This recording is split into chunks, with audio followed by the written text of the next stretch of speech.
18% की हानि पर बेचता है। अब आप देखना इस तरीके का कमाल, 18% की हानि पर बेचता है, मैंने लिख दिया है 18% की हानि।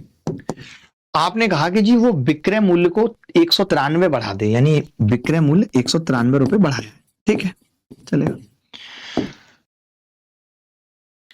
अब आप देखोगे ये कह रहा है कि जी 23% घटा दिया कीमत को, 9% बढ़ा लिया, 23 निम्मा 207 को 100 से भाग करेंगे 2.07, 23 और 9 ये माइनस का 14 बचेगा, माइनस का ऑलरेडी है तो ये आ गया जी माइनस का 16.07%, माइनस का 16.07%। अब मैं आपसे एक चीज कह रहा हूं कि ये -18 है, ये -16.07 है, आपने कितना लॉस रिकवर किया है? तो आप कहेंगे कि जी मैंने 1.93 रिकवर किया है, जिसकी वैल्यू 193 किया है। आपसे क्या पूछ रहा है सवाल में?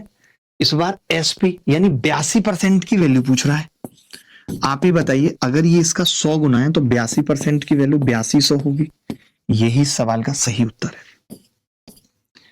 अगर आप इस सवाल को ऐसा करते कि 100 में से 23 घटाते कितना आता? 77, 77 का 9% निकालते, आपको नानी याद आने लगती, नहीं भी याद आती, दिमाग थकने लगता है।